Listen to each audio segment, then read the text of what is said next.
What's up, guys? We back. Another week, another UFC 250. I stuttered a little bit, got a little bit of CTE, but we're going to keep it rolling. You know what I'm saying? UFC 250, powered by odds.com. We're about to break it down. Find the little wormholes, make this money. Prop bets, you know what I'm saying? But before we get into that, special shout out, Odds HQ. Right here, we're running from 3 platforms tonight. Your boys, Most Cream TV. Big Nicholas over there. What is your YouTube? Is it Boston Nick? Is it Mr. Fat Fist? You got about 17 of them, brother. That's correct. Boston Nick MMA on YouTube. It's Mr. Fat Fist on Twitter. But everybody that's on either one of these channels right now, Mo's or mine, jump over to Odds HQ's YouTube. And that's where we get all the comments in one so that you guys can see everybody in the chat as opposed to. If you type in Odds HQ, it's going to try to autocorrect that jank and put a little space in between there. That's why I have it up right here. No space in between. Odds directly HQ. Boom. Go there. Let's be interactive in the chat. You got any questions? You got any hot takes? Anything? You got any special questions for the special guest over there, Mr. Perez? Pop them in the comments. We're going to be super interactive tonight. Boom. So y'all don't let us down. The little pilot episode. So let's keep this moving. Let's introduce who we got going here. First things first. Big special guest. Hey, word on the street is he might have fought somebody on this card. He might have a couple little things for us. Mr. Frankie Perez, welcome to the show, brother. Hey, thanks for having me, man. I'm excited to be here. What's up, everybody? Fuck yeah. Let's get it. Hey, if you watched last week, you know the guy in the bottom right. He's the one that was like, yo, guys, you don't know what you're talking about Chug. Made me think about it. I said, you know what, Joey? You're a fucking genius, brother. I went with it, changed my pick from Shevchenko to Chug just because this man right here in the bottom right, Joey Work. Welcome back, brother. Thanks for having me. I mean, that was too easy, was it not? Hey, easy money, son. Easy money. And I changed that pick about 5 minutes before the fight and put a large bet on Chukin plus 125. And I'm like, the wrong girl's favorite. That's what it was. The wrong girl's favorite. I was saying it all week, and you were going against me because of the last name. No, it wasn't the last name. I just really thought that Valentina was going to be able to do the last name. Enough. No, it wasn't. She is cute, but no, it wasn't the last name. I haven't even seen the fight yet, but I heard it was like. She sat on there for 3 rounds. Frankie, I would have never thought that Caitlin Chukin would throw less than, I don't know what the punch stat was, but she just grapple effed her to the point where it was like almost the. It was beautiful. It was like the what's it called, Roxanne Modafferi fight almost. You know what I mean? To the point I'm not submitting her. Well, that's Joey. Hey, this is a little side, real quick. Hey, I take back. Well, you remember that little side conversation we had last week? Like who? Hey, I take that back. My apologies. Totally Chug over Chev. My bad. You're right. I'm wrong. I'm not afraid to admit it. I didn't mean to interrupt, Mr. Perez. What were you saying, brother? No, I'm saying that was Caitlin's bread and butter. Like, as she was coming up in the ranks, I've known her forever. I actually I hosted her wedding. Like Caitlin and I go way back, and I mean, her bread and butter was grappling. She used to submit everybody. Like it was like, the point to where like she would take people down, and like everybody would like, all right, this is over.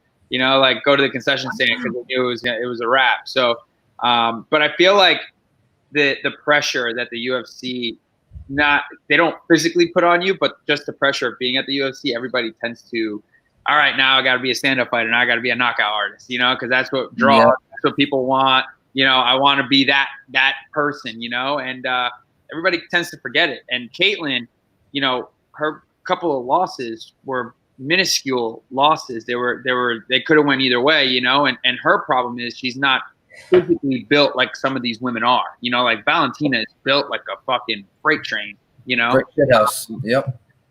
She's got thick legs, she's got arms, she's got a back, and when she throws like a man. Caitlin is more of like a points fighter. She has a karate background, Olympic style boxing background, so she likes to hit, not get hit, but there's nothing on them. And I know the last couple camps, the coaches and everybody were kind of like, yo, you need to like get angry in there a little bit. You need to fight, instead of just, this isn't like, don't think of it as a mixed martial arts fight. that there's a point system. You need to go in there and fight. Sit down on your punches and get after it. And every time she did that, it was always the third round of her last few fights. And that was the best rounds that she ever had. And I remember telling her that a few times, like, yo, your best round is the third round because you're mad, you're angry, you're sitting on your kicks, you're turning them over, you're throwing your hands hard. And those are the best rounds. And now I feel like she's finally coming into like almost like her adult stage in fighting, and now she's starting to fight like a woman and not like a kid anymore, you know? Yeah, man. That was impressive. That was like really impressive. If you were to tell me that Caitlin Chuking was gonna go out there and grapple the entire fight and mow her over, I would have been like, yeah, right. No way. Yeah, right. Right. I would have gave you plus 500 odds. You know what I mean? And that's 30-25 all the way through. I mean, I would have gave you plus 500 odds. Yeah. It's ridiculous. It's unreal. I love it. I love it. I love her, and her husband Kyle's the man. You know what I mean? Like she deserves it. So yeah, for sure, for sure. Very nice. So before we jump into that card, Niggy, tell them one more time what they need to do. Go to Odds HQ. Please subscribe. Like I said, we never ask for a dime. We don't charge for picks like there's other cappers out there that think they know what they're talking about. There's no money here. We're going to give you our best bets. We're going to give you our best advice. Go to Odds HQ. Do us a favor. You know what I mean? If you like the content, subscribe. Hit the bell notification. Leave a comment, please. Every comment that you leave, we're going to leave a comment with it. So that being said, Odds HQ. Yeah, we're streaming from 3 platforms. If you're on mine or Nick's channel, hey, hit that little X button. Go search out Odds HQ and jump in on that stream. Let's get that chat popping there. We got 37 people, so appreciate each and every one of y'all. First fight on the card, we got Mr. Evan Dunham versus Herbert Burns. We're going to start with Mr. Perez, and I just have a little question. Like, this is kind of the stuff that I watched, the tape I watched on this. What concerned me about Dunham was last 2 times out, got finished by the body. You watch Herbert, he comes out, throws a lot of kicks to the body. You know, in my opinion, throws a lot of kicks because he's not scared to get taken down. Off his back, he feels that, he can attack submissions. He feels super comfortable there. So I was on Herb at first. Then a little birdie got in my ear and was telling me those strikes that he throws to the guts aren't really power shots. They're not going to hurt somebody like Dunham. In your opinion, is that something that when you're picking this fight, is that a path that you see that Herbert's going to try to take? And are you worried about that? I mean, listen, you can be the toughest dude in the world. Getting hit with a body shot it's paralyzing. Evan Dunham lost to my teammate Edson Barbosa to a body kick. So he's talk about a veteran. I mean, that guy's been in there with the best. He had a run. I don't know when he had his run, but yeah, he had a run for a while, man. He was up there. He's been fighting he's fought just about everyone. I don't know too much about Herbert Burns. I've never heard of him before, to be honest. He's Gilbert Burns' little bro. Older brother. Well, actually, I looked that up. He's a year younger.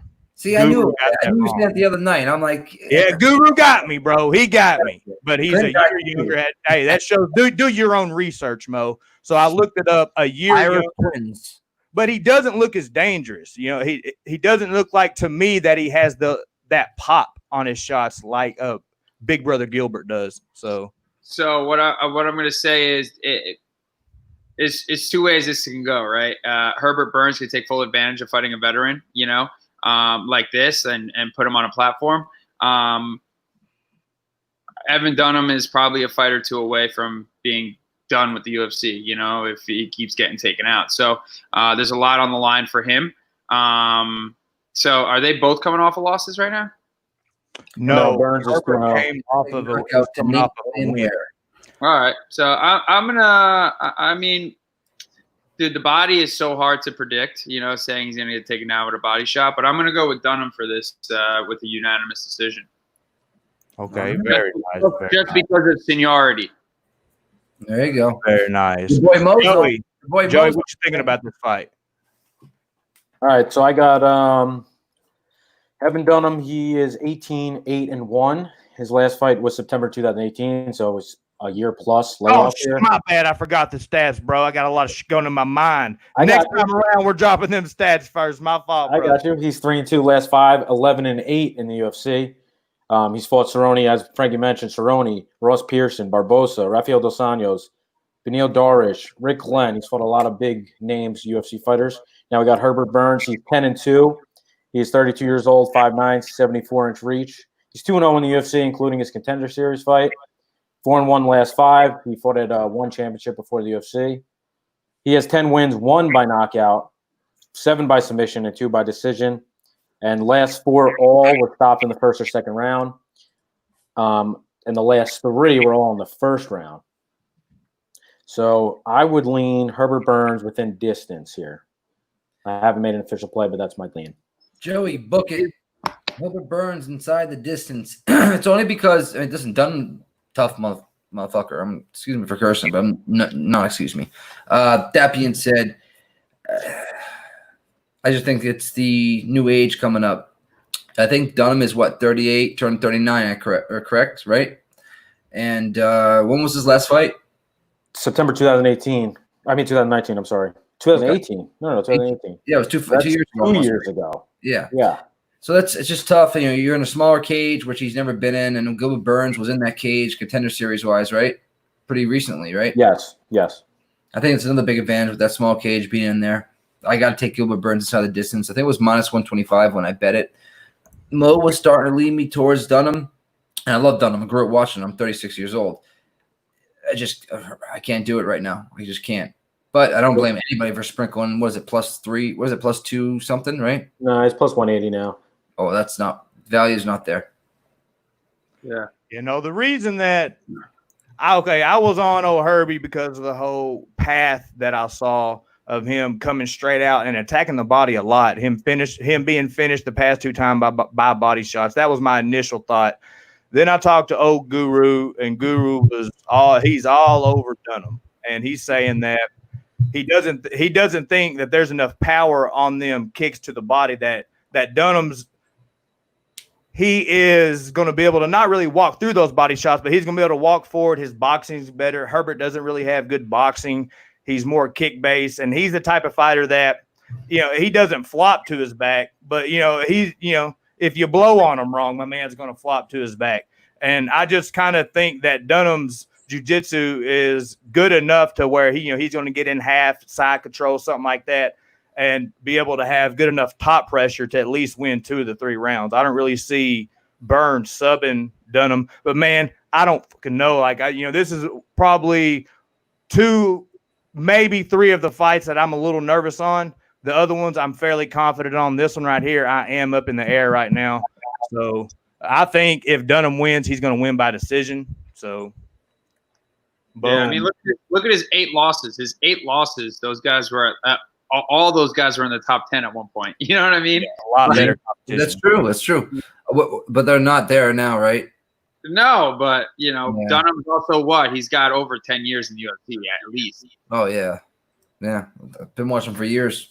It's gonna be a great fight to watch either way. I mean, if tell you the truth, it's win money or I'm happy for homeboy winning. You know what I mean? So if one of them wins, I'm happy for him. Otherwise, I got money in the bank. During the weigh-ins, he weighed like 149.5, something like that. This is a catch weight fight at 150. Yeah. He had that mask on, so I couldn't really tell, but it sounded like he said screamed. He did. Yeah, what did he scream? 145? Yeah, he said 145. Next time 145 or something. Yeah, something like that. So apparently this in his mind isn't just I'm just coming back to collect a check. He's planning on dropping down to featherweight, I guess, maybe for a new contract, something of that nature. So but that's just I'm just coming back to collect a check. He's what is that? Somebody's got that's all right. I was like, what the but hey, we'll hit that next fight. Next up, we got Mr. Alonzo Minnifield facing Mr. Devin Clark. Hey, Mr. Joey Work, can you drop me some stats, bro? Yes, sir. Alonzo Minnifield is 9-0 overall. He is 32 years old, 6 foot, 76-inch reach, 3-0 in the UFC, including his Contender Series fights, 4 of the last 5, all wins in the first round. His 9 wins, 7 by KO, 2 by sub, 0 by decision. Then we got Devin Clark, who's 11-4. He's 30 years old, 6 foot, and has a 75-inch reach. So they're both the same height and 1 inch reach advantage for Minnifield. He's 5-4 in the UFC and 3-2 his last 5. His last 5 wins all by decision. His 11 wins, 3 by KO, 1 by sub, and 7 by decision. So here I saw them both weigh in. These guys are both yoked out of their mind. Monsters, guys. I'm thinking that Minnifield within the distance is the play here. If you like Clark, I would take him by decision. But I'm leaning Minnifield within the distance, which I probably before Saturday will make official. Very nice. Hey, Nikki, how those odds looking, brother? -155 inside the distance, and by KO is only -145. So you skip For the Minnifield? Yeah. So you skip the you don't take KO prop because just in case he clips him, and Clark likes to shoot him for a takedown, he just catches that neck and guillotine wise, it's over with, and you lose your bet. So over 10 cents on the dollar, you take it inside the distance, Joey. I like that bet as well. It's actually one of mine. So I already put that in there. Yeah. Very nice. What you think about this, Mr. Perez? I'm going to go with Alonzo here. I'm going to go with Alonzo. I don't know much about these guys. I know Devin Clark. I've watched him fight before. He's tough. He's long. He's rangy. But this guy coming in on a high. He's 9-0. He's coming in with some fury. Is this his first fight in the UFC? No. For who? Clark? No. No. Clark's 5-4. No, he's had 2 fights, I believe, 2. But he's 3-0 in the UFC. But I think there was 1 contender or 2 contender series for your fight. Yeah. So I'm gonna rock with him. And they were supposed to fight before, right? They were supposed to fight on the Wineland card. I see here now. Oh yeah, you're right. Knockout. Yeah, I'm gonna go with Alonzo. He seems like he's gonna come out with like a ball of energy, and I don't know if Clark's gonna be able. Clark is not he's good. He's tough. He's strong, but he's not the quickest starter from what I've seen in his last couple of fights. So he's won the first. He's won in the first round of the last 4 straight. Oh, really? Yeah, he's knocked out Paul Craig his last fight. Then Cis Moreno the fight before that. Then on contender series, knocked the guy out in 8 seconds. I saw that. Yeah, he's finishing. He's doing it quick. So out of the only thing I'm worried about with those Zoe, at some point he's going to get a matchup where all the muscles are going to go against him. He's going to find somebody that's going to hold him against the cage, drag him into water that he's never really been. But I don't think Clark's that guy. You know what I'm saying? I think that Clark's going to try to. How what I've seen about Clark is he likes to blitz to try to get in to get that clinch. He might get it once. He might get it twice. I just see at some point when he's trying to rush in, Zoe's going to land one of them big bombs, and it's going to be night. Whether it's going to be first round, early second round. But, yeah, no, I got Zoe as well. And Devin Clark, I believe that there might be one of the fighters that he's beaten in the UFC that are still signed. I think they're all whenever Devin Clark comes out, there's a couple different versions of Devin Clark. You got the Devin Clark that comes out that fought like Ratchik that comes out, trying to wrestle immediately and puts the pressure on people. But then the majority of time you got that Clark that sits back and waits and then picks his shots and is super boring. If he wins, he's going to win by decision. So, but I think Zoe's going to finish him pretty handily. Yeah, I agree. Good parlay piece too, I think, right? Yep. 7 every other win-loss for Devin Clark, and he's coming off a win. Not that matters, but right? Just interesting little tidbit. Very nice, very nice. Hey, just out of curiosity, just for the people, because different strokes for different folks, so there has to be somebody out there that's going to watch this, that's going to want to bet Devin Clark. In my opinion, I think the only way to bet Devin Clark is by decision. That's the only way that he finds a way to steal 2 rounds. So, what is Clark by decision for the people that are on Clark? Nikki, do you have that? Yo, Nikki, 3 ounce. You got me? On what? I apologize. Clark by decision. Yeah. Oof. That's probably his only path to victory here. Let's see. Dang, you zoned out over there, bro. What do you think? No, I thought you were asking someone in the chat. Oh.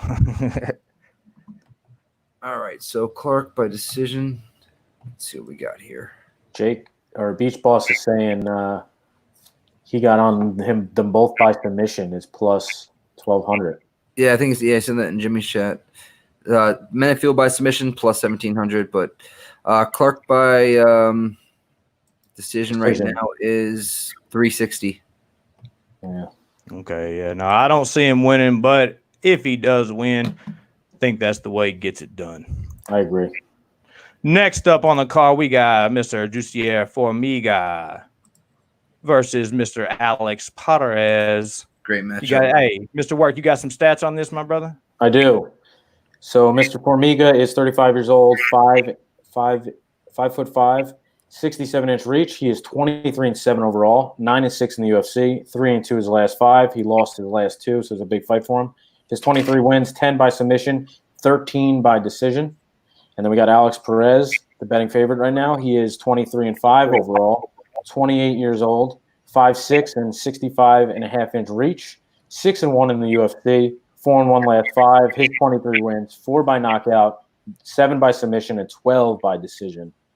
Here I've been going back and forth. I know a lot of people are on Formiga.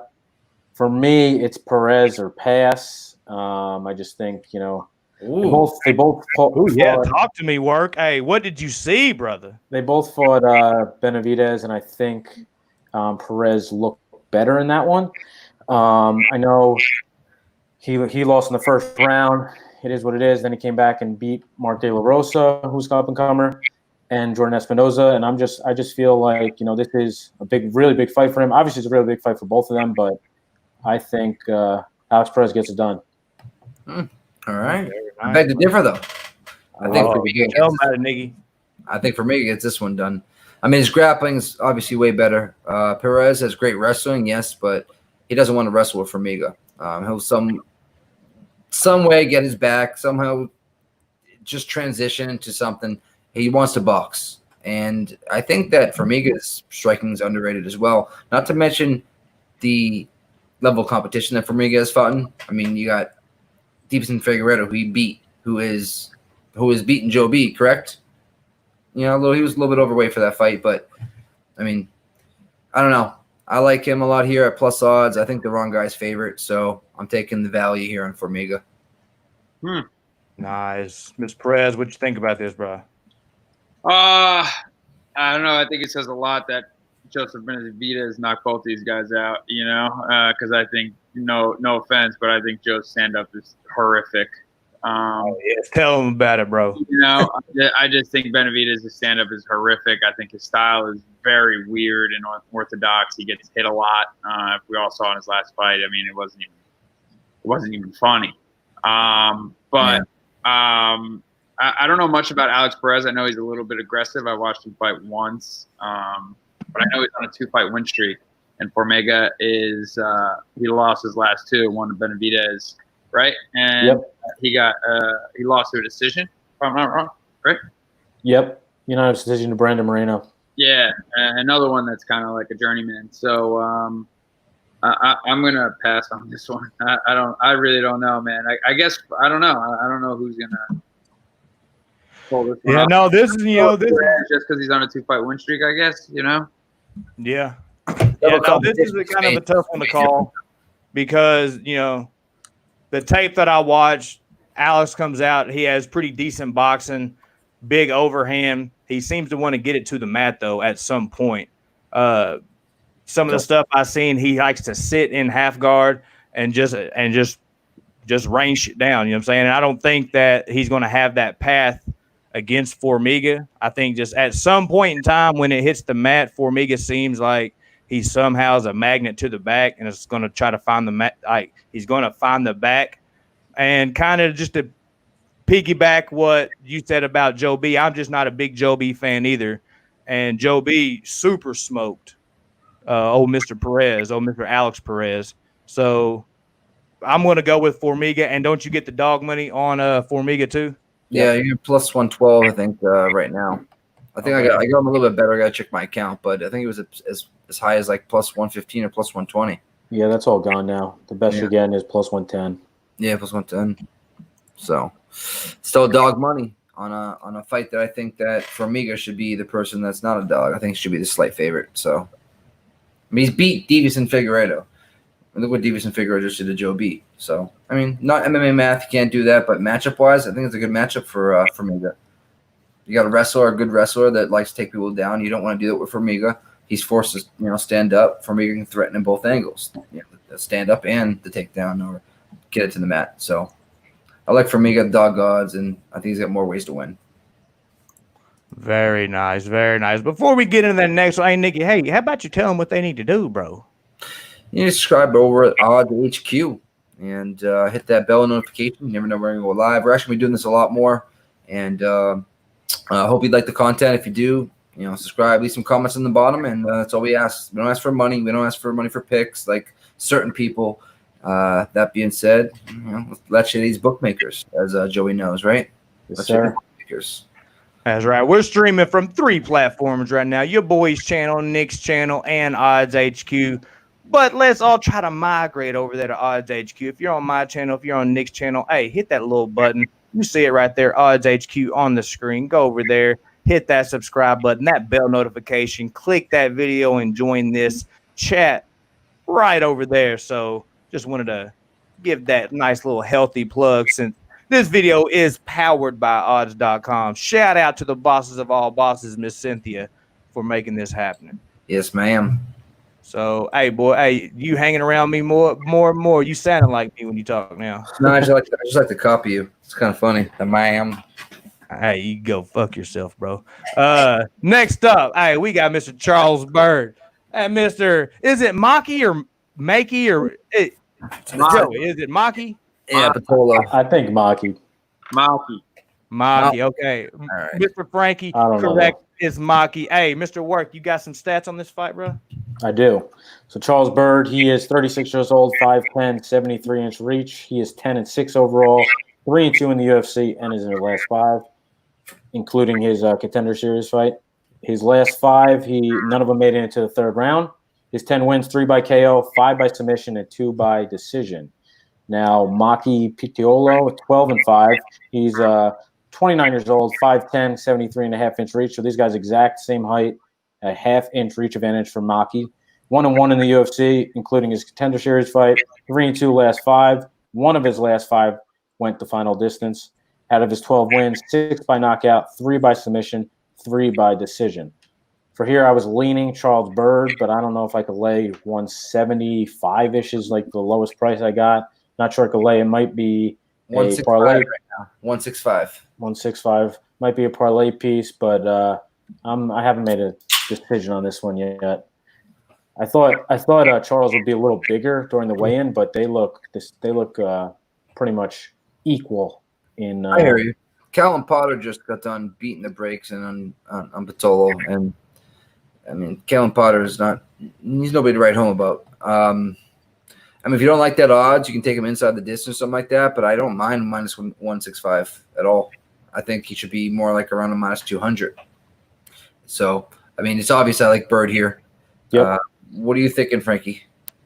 I like Maki. Ooh. Tell him about it, Frankie. I like Maki. I mean, I see here that Bird got knocked out his last 2 fights. And I feel like Maki is probably going to come out there. He's coming off a loss, that Hawaiian blood, a little tougher. They get a little grittier. You know what I mean? They're about the same height. So I feel like it's all going to, even though Bird comes out of a good gym in Texas, Fortress MMA, but I'm leaning towards Maki.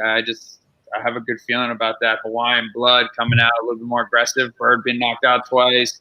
Maki's knocked some dudes out, especially on the Contender Series. So he's fought for Bellator, CFFC, and the UFC. So he's got some miles on him. So I don't know. I'm shooting for Maki here.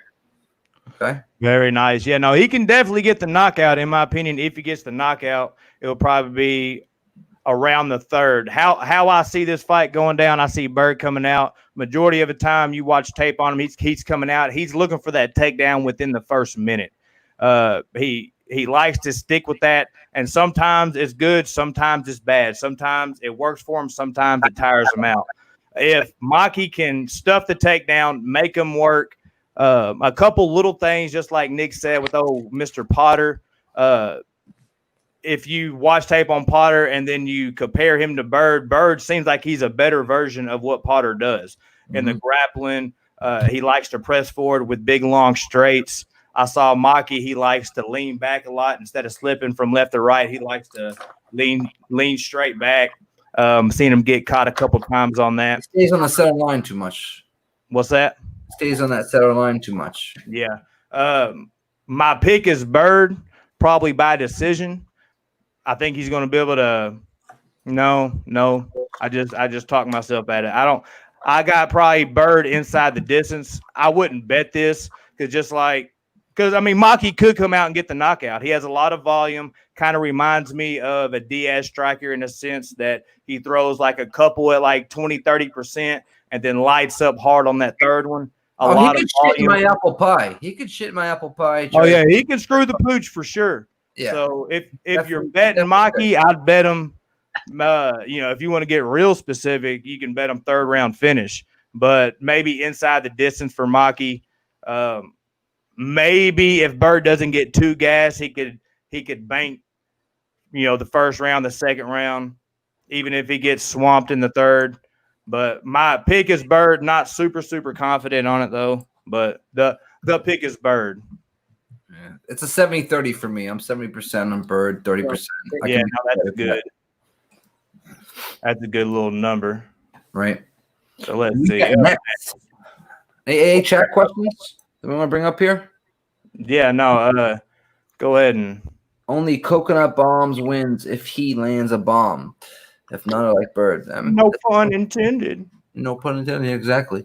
No, it's true. Only this is one shot. I mean, just like what's the name said. Did you like that, bro? Bird is dark. I like Frankie's take. Bob Lee Swags.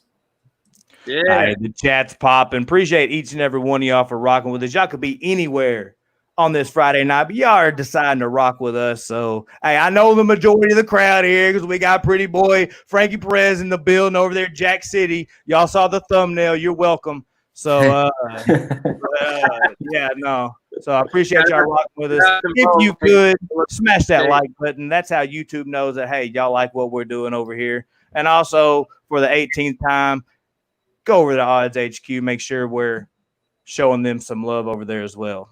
Next up on the card, we got Mr. Cody Stamann versus who?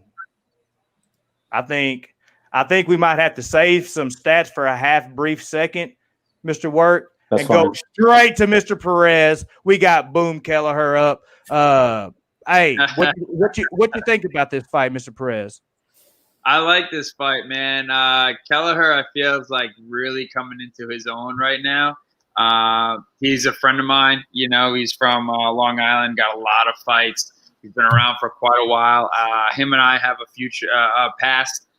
We fought in the amateurs in Newark, New Jersey. It's where I won my first title, him and I. He actually used to fight at 55. Kid's tough, very gritty. I'll be honest, I'm very impressed with him and how he's adapted into the UFC, and how he's knocking everybody out. He beat Barao. That's a huge call. Yeah, Barao on his tail end. It doesn't matter. I hate when people say that, like, on their tail end, whatever. He fucking won. Doesn't matter. A guy that was unbeatable at one point in his career. For 5 years. You know what? He's unbeatable for 5 years. Right. So it doesn't matter. He fought him. He beat him. He won. And I think he's got a lot of momentum going into this fight. He's not scared to get hit. Does he get hit a lot? Yeah, he doesn't move his head too much. You know what I mean? But he's like a killer, be killed kind of guy, and I love it. And I think he is going to definitely. I don't know if he's going to knock this kid out because this kid's pretty tough. And he's got a good chin. He wrestles. You know what I mean? Like he can get after it. But I think Kelleher can get the job done for sure. So I'm going with Kelleher. Joey. Very nice insight, sir. Thank you for that. Mr. Joey Ward, can we get some stats on these guys now, please? Absolutely. As you know, Cody's brother passed away, I think, last week or something. So RIP. 18-year-old brother, right? Yeah, it's terrible. But Cody is 30 years old. He's 5'6", 64.5-inch reach, 18-2-1. 4-1 his last 5, and all in the UFC. He did have a draw his last fight out versus Dong Song, but if you look at the stats on that one, he definitely won that fight. His 18 wins, 6 by KO, 2 by submission, 10 by decision. Now we got Kelleher, who just fought less than a month ago. This is his 3rd fight in 2020. He's 5 and correct. Yep, he knocked him out as a underdog, plus 200 at least underdog in that fight. Kelleher is 5-3 in the UFC, 3-2 last 5. 21 wins, 8 by knockout, 9 by submission, and 4 by decision. So I keep going back and forth on this one. I don't have an official play, but I'm definitely leaning Cody. But the odds, again, it's minus about 250-ish. I'm not going to lay that. So exactly. Yeah, I'm probably off this fight. The pick is it's Stamann, but if I was to put my money on this bet, it would be Brian Kelleher 1,000%. Dude is slowly turning into the underdog king. You know what I'm saying? He's got that power to put your lights out any given second. So if you guys, he's got 31 fights. Yeah, you know what I'm saying? That's experience. He's 200,000 miles and it's still going. You know what I mean? It's just, kids, what you look at 31 fights. You know, he's 33 years old. He's got 31 fights. You know, pro fights, 7 amateur.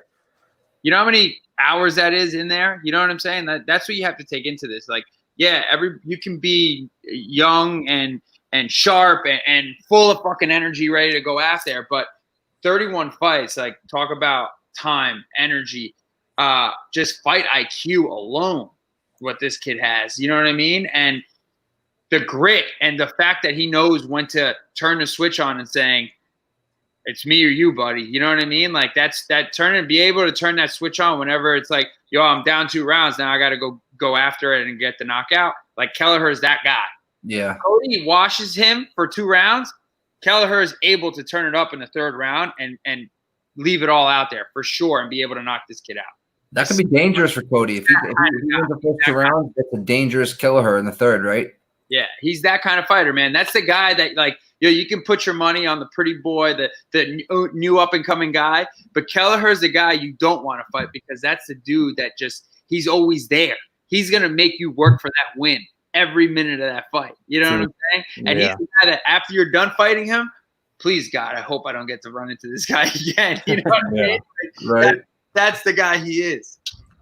Yeah, no, man, you made some great points there. When I watch this fight, of course, like when you watch a lot of tape, you see Brian Kelleher's name pop up. You see somebody going against him.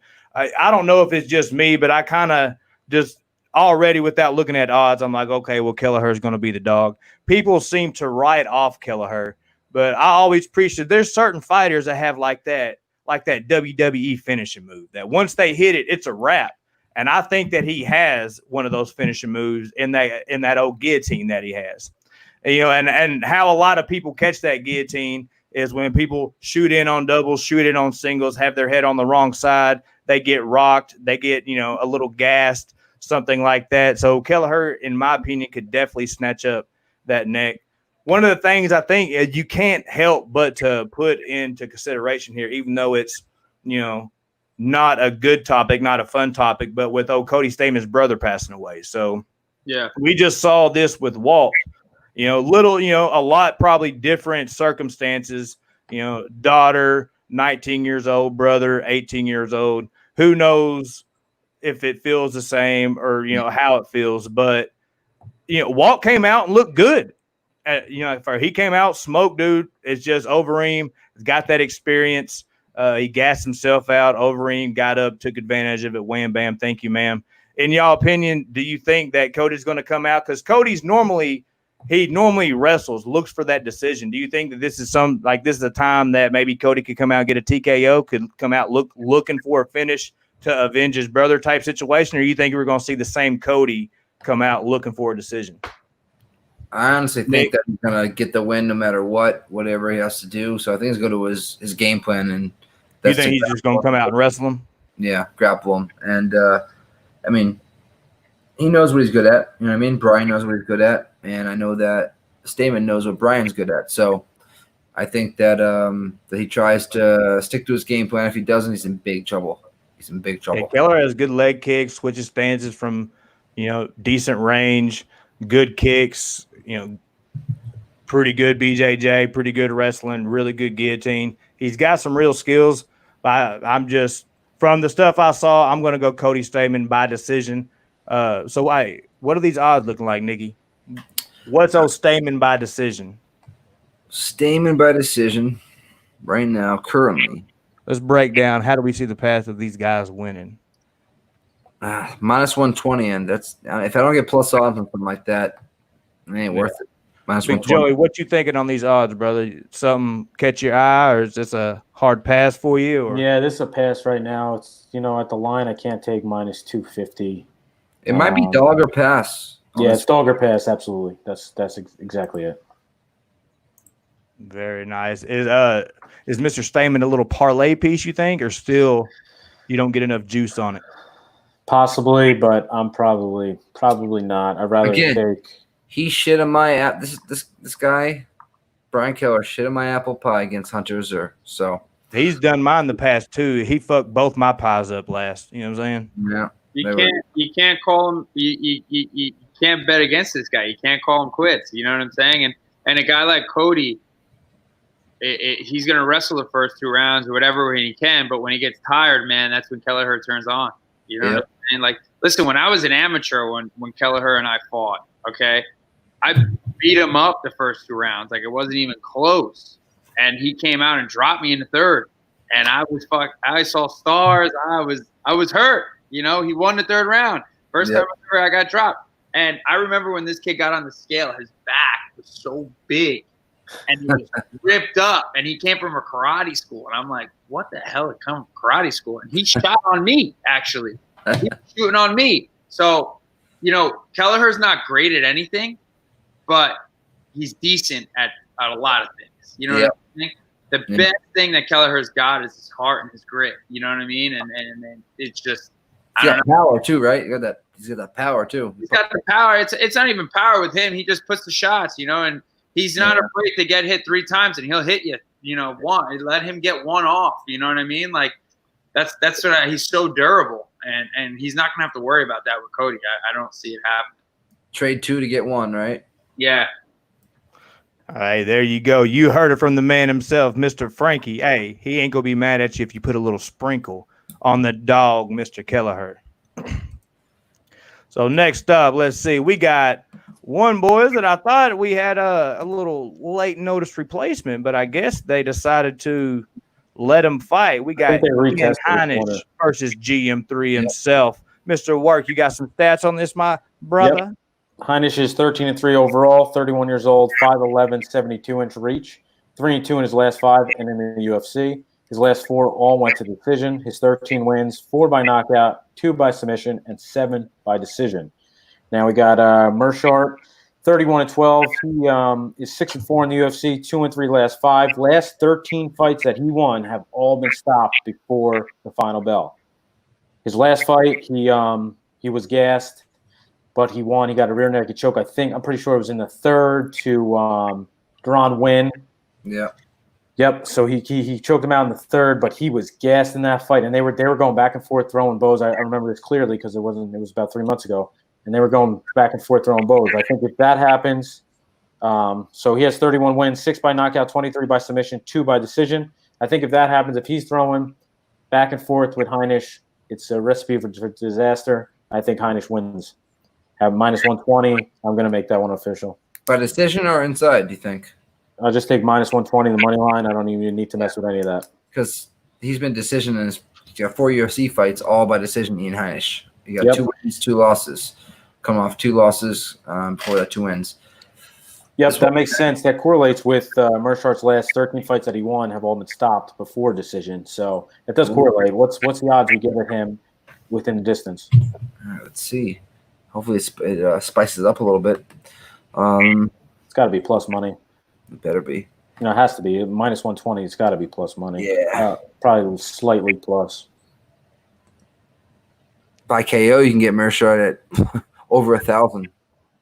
By submission, plus 380, and Hainish, or excuse me, Mershard wins by decision, plus 315, and inside the distance is Hainish inside the distance. You want Hainish inside? Yeah. Yes. 435. Plus 435. Ooh, now we're talking. Ooh, getting spicy over there, huh, Mr. Work? Hey. Can't take anybody off. You can't talk anybody off a plus 425. That's right. Oh, there you go. Well, hey, Mr. Joey dropping you some bombs over there, people. Said put you some cash on Mr. Ian. You said inside the distance? At plus 420. Plus 420. You ain't mad about it. I ain't mad. Nope. Yo, Mr. Perez, you got an opinion on this fight one way or another, my brother? Yeah, I'm going with Gerald. Same here, brother. Same I'm here. going with Gerald. I feel Tell like me about it. my Tell me why I'm right. Tell me why I'm right. I love it. this is the thing. Gerald is like a Kelleher. All right, he's got a lot of fights. And this I'm friends with Gerald. Good dude. I know they all been training up there. I know they got a small little squad. Paul Felder's up there. Anthony Pettis is up there. Gerald, Jared Gordon. I know they're all training. You know, I don't know where this kid Ian trained. Oh, he's from Factory X. Okay, it's a great gym. But Gerald is that dude that everybody always counts out for whatever reason. I don't know why. And he's got stand-up.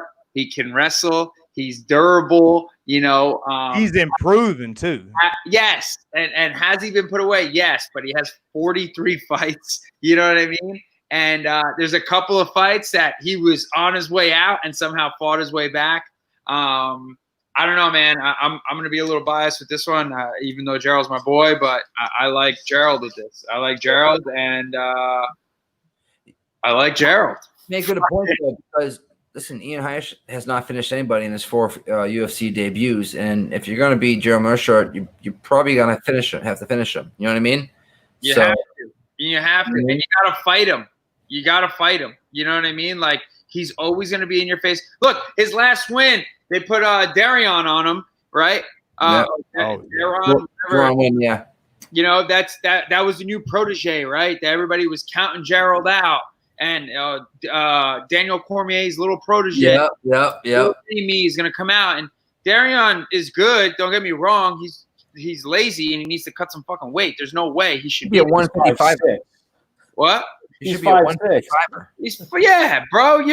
He's bubble boy. You know what I mean? Like, that's like me. He needs to cut weight, bro. Like, he needs to cut weight. I don't care. Hey, what weight class you think my man needs to be in, Frankie? Bro, he needs to lose at least 20 pounds, bro. At least lose 20 pounds. I don't care if you want to say, "Oh, you're just a skinny fat guy." No, you're fat, bro. You're fat. 170 is the highest. Cormier, you know, that works for Cormier, but even he struggles with it. That's why he's never beat John Jones. That's why he'll never beat John Jones or anybody to that caliber. You know what I'm saying? But I just think John Jones is in his head. Yeah, that's I think DC will beat John Jones now. I do think that. I don't think he'll ever beat John Jones, even if he pays John Jones to win. I don't think in any life he'll ever beat John Jones. It'll ever happen. Listen, when you lose twice to somebody, speaking to somebody that lost twice to somebody, that guy's just in your head. You know, for whatever reason it is, even though you can say 10 out of 10 days you're better than that guy, for whatever reason, all it takes is a split second to just not believe in it for one second. And that's how he lost, you know? And a guy like John Jones, who's a freak of nature, the GOAT, the best of all time, who is fighter's IQ is like Albert Einstein, okay? Do you think he won his last fight, though? I bet on him. I was lucky I got the decision. Dominic Reyes. He lost that fight. Okay, that was questionable. I actually did see that fight, yes. But who are we to say? Did he win? Didn't he win? On the stats, he won. So there's like, you can bitch and moan and say, you know what it was? Yes, absolutely. You know what I'm saying? It sucks that it is that way. You know what I mean? Yeah. But it is what it is. We can say whatever we want. Those 3 people there said he won, and that's it. That's the decision. So I'm happy they did. I had a lot of money riding on it. We can talk about all I want. I'll tell you one thing. Dominic Reyes won twice that night. You know what I mean? Like he won the fans, and he leveled up that night because I think it proved to himself saying where he is as a fighter and as a man. You know what I mean? Like, everybody looks at John Jones, Goliath, the GOAT. John Jones has no losses. His only loss was a bullshit 12-6 when he fought Vladimir or whatever his name. Matt Hamill. Matt the Hammer. Matt Hamill. Right. But that almost happened when he fought Vladimir too, believe it or not. Wow. Vladimir fight, that almost happened too. But Matt Hamill, yes. And it was 12-6. John Jones is undefeated in the UFC. Before I started training with Ricardo Almeida, we had a guy named Carlos Eduardo where he fought at Elite Fighting Championship or something like that in Atlantic City. It was like they did like a one-off or a couple of fights. My teammate back then, Carlos Eduardo, fought John Jones before he made it anywhere, before anybody knew who the hell John Jones was. And even back then, Carlos Eduardo at the time was the only one that take him out of the first round because John Jones was finishing everybody. And when I watched that dude fight, man, I thought this dude Carlos Eduardo was, Iron Man. I was like, this dude's a beast from Brazil, black belt in jiu-jitsu, black belt in Muay Thai, phenomenal. And after the first round, this dude John Jones played with him, hit him with a spinning elbow. Nobody saw spinning elbows. It was like 2009. That shit didn't happen. Like, people barely knew how to cross train then, let alone spinning elbows. You know what I mean? Yeah. And it was just unbelievable. So John Jones is a freak of nature, and the fact that he doesn't even take himself that serious is even more incredible. But that's his personal demons. You know what I mean? He has personal demons. It could be from fighting. It could be from losing his mother. It could be from maybe something in the household that nobody knows about. I don't know. But, I mean, listen, the guy's the GOAT at the end of the day. But Gerald's going to freaking win, Joe. Get it, Frankie. Get on the bandwagon, Joe. What are you doing, bro? Let's go, bro. Hey, once you seen one Ian Hainish fight, you seen them all. You know what I'm saying? Hey, he fights the same way every time. Hey, Nikki, what is he going to do? Mirror shirt? Hey, what were you just doing up there, bro? I was just doing 1, 2, 1, 2. Bam, boom, throwing bows over here. Hey, we call those hell bows around here. You know what I'm saying? I have good elbows. That's all I'll say. Hey, Nikki bringing the heat on that one. So, I'm on Gerald too. Ain't a lot more to say after all that breakdown. I just think he has more weapons, and I think he's going to end up probably finding a finish or decision. I don't know. I'm not really on which way he wins, just kind of see him winning. But, hey, we got Mr. Work down there. He sees a direct path. So he might be making all this look like some clowns. So I don't know. We shall see. Before we jump right into that next fight, hey, Nikki 4 ounce. Tell them what these boys need to do. 16 ounce, you fucking. Hey, bro, you ain't drinking 16 ounces like the first time I was on stream with you. I'll drink one night. Bro, you drink shots of beer. It's okay to each their own. Tomato. Yeah. Tell them where they need to go. Odds HQ, please subscribe. Also, Odds 110 on YouTube. And like we always say, we don't ask you for money for picks. We just ask you to come live and chat with us and chop it up and make money together. And this Saturday, we're going to be cashing checks. Let's get this fucking shit going. That's right. We're streaming for multiple platforms, my channel, Nick's channel. If you're on one of ours, migrate over to Odds HQ. You see it on the screen right now. No space in between Odds or HQ. All one word. When you type it in, it's going to want to auto space. Auto correct. Throw a space in there. Don't do it. Correct it. No space. Odds HQ. Also, let's smash these like buttons. Let's show YouTube that you enjoy this type of content. So let's get on to this next one. Ooh, it's a good one too. Ooh, this is. Yo, Mr. Work, how about you drop me some stats, brother? We got Mr. Chase Hooper versus Mr. Alex Caceres. Yep, so Chase Hooper is 20 years old, 6'1", 75.5-inch reach. He's 9-0-1. Professionally, 2-0 in the UFC, including his Contender Series fight. 5-0 in his last 5. 1 of his last 5 went to decision. His 9 wins, 3 by KO, 4 by submission, and 2 by decision. Then Caceres is 15-12 overall, 31 years old, 5'10", and has a 73.5-inch reach. So Hooper has a 2-inch reach advantage and 2-inch height advantage. Caceres is 10-10 in the UFC, not including his Ultimate Fighter fights, which he had about 4 or 5 of. He's 3-2 his last 5. He is off a 1-year layoff, and 3 of his last 4 went to decision. For me, this is a build me up fight for Chase Hooper, I think. They're just throwing him. I mean, don't get me wrong, Caceres is a good fighter, but I think this should be a win for Hooper within the distance. So here, but the line is he's getting minus 200 almost. Hooper is at minus 189, 190. So my look here is parlay Hooper O'Malley parlay. You get a money line each to get it down to minus 110. Hooper inside the distance looking lovely at minus 111 or plus 130 by submission. Yeah, it's a parlay piece. It's a smaller cage. This is what really for me it just seals the deal. The smaller cage, I really think that Hooper's going to be able to get to him. We know Alex Caceres is not known for his power. You know what I mean? He's not known for his power punching. He's not known for knocking people out, we'll say. He's crafty. He moves around a lot, but he's not going to be able to move around like he wants to in the smaller cage. We've seen last week 4 finishes in the first 4 fights, I believe it was, or 5 fights, 1 of the 2. First 4 all finishes. You know what I mean? Killing the unders. That being said, I like Hooper here. I believe his spaghetti arms gets around Alex Caceres and he snaps in some sort of choke. I think it's going to be a rear naked choke too. Mark those words. Oh, wham, bam. Thank you, ma'am. Yo, Mr. Perez, you got an opinion on this fight, my man? I'll be honest, man. I don't. This kid Hooper, man, he doesn't do it for me. You know. He's weird. Like it's like Sean O'Malley's little brother or something. Yeah. And it's like I seen his record, and he, you know, all his fights he won by unanimous. Submission, except for the couple of times he's got a couple of decisions, right? Like 2 or 3 or something like that.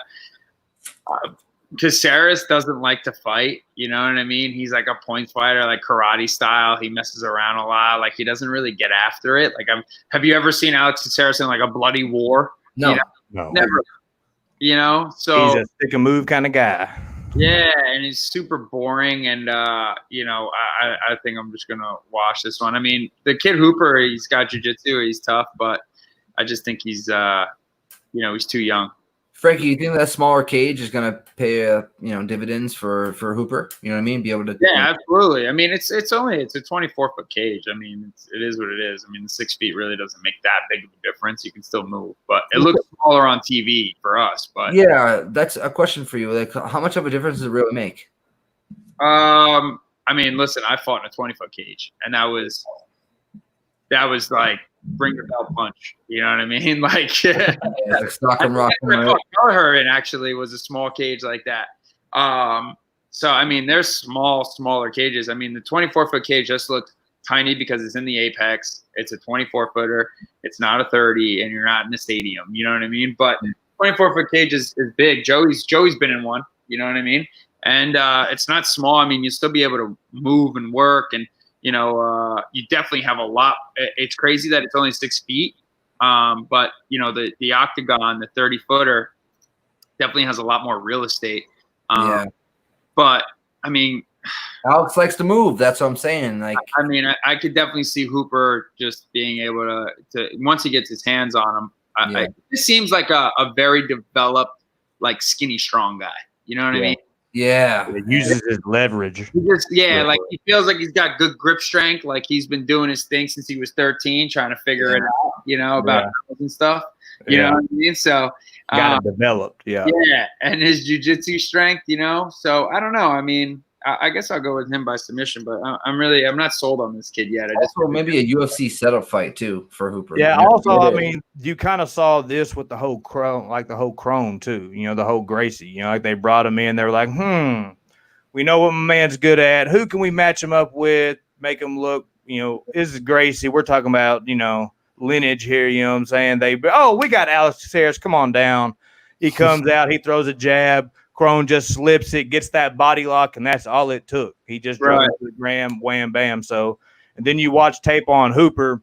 and I can't stand the little dude like the way he fights. But Daniel Tamor, he's not real good anywhere. But what my man does have is an overhand. He packs some punch in the overhand, and Hooper crashed in, and Tamor cracked him pretty hard, and he just gave no shits, bro. He just ate it, crack, and he was just looking to get that clinch, and he just clinched him up, tied him up, drug him to the ground, and that's kind of how I see this. It's just going to take one time to hit that ground, and then it's going to be done for Hooper. And whether it's first, second, or third, I think Hooper gets that finish.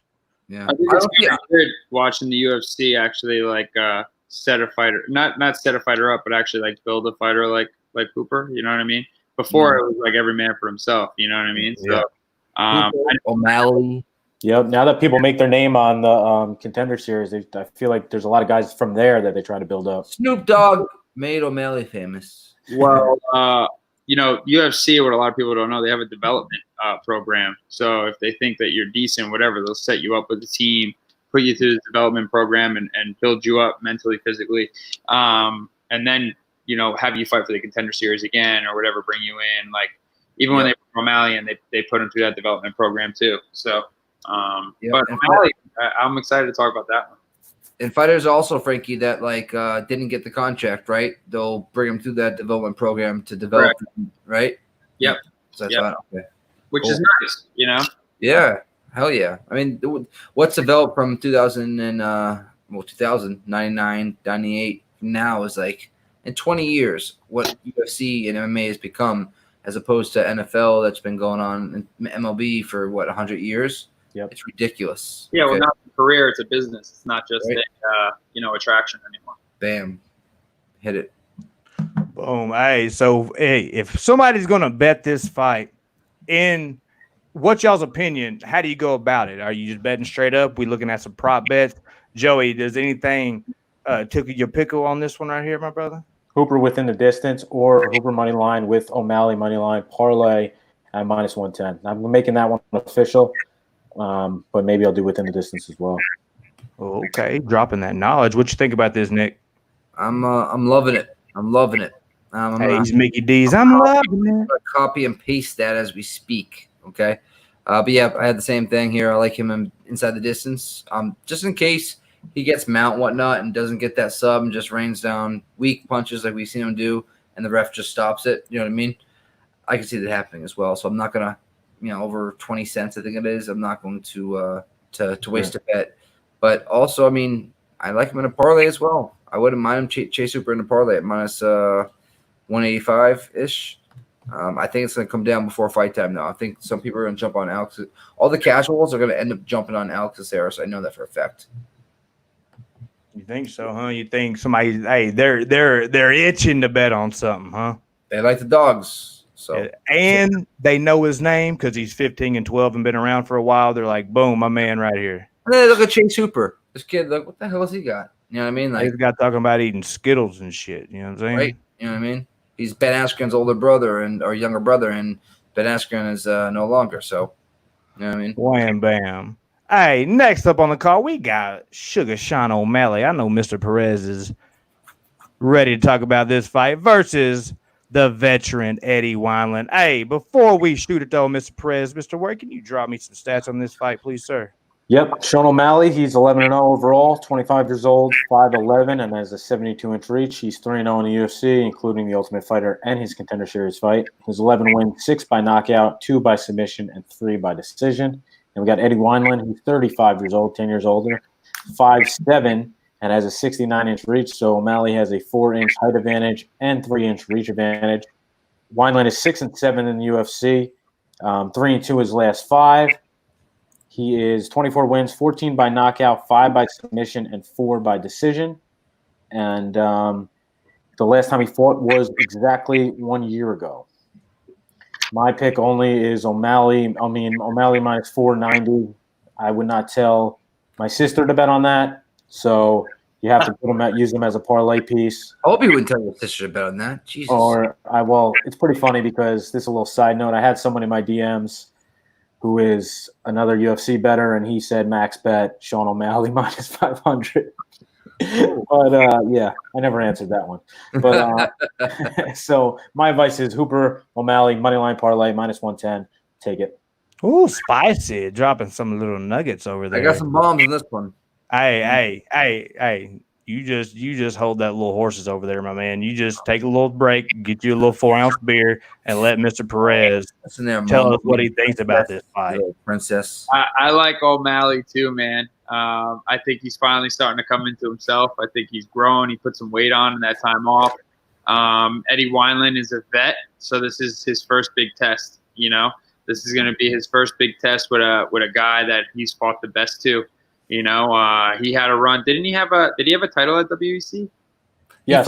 Yeah, he had the title. Yeah. So I mean, this guy's been around a long time.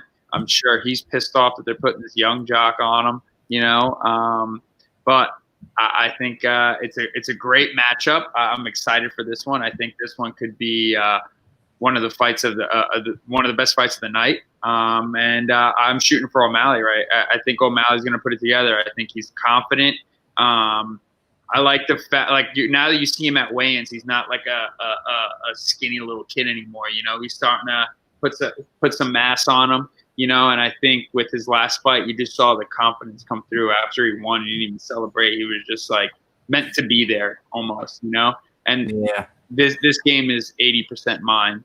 So if he's there already mentally, I don't see him having any issues with Eddie Wineland. Very nice. Yo, nigga, what you thinking, brother? That's like music to my ears right there. I like O'Malley knockout or finish in the first round at +185. I like him in the second round at +375. I don't think it makes it to the third, but if it does, you get O'Malley at +800, okay?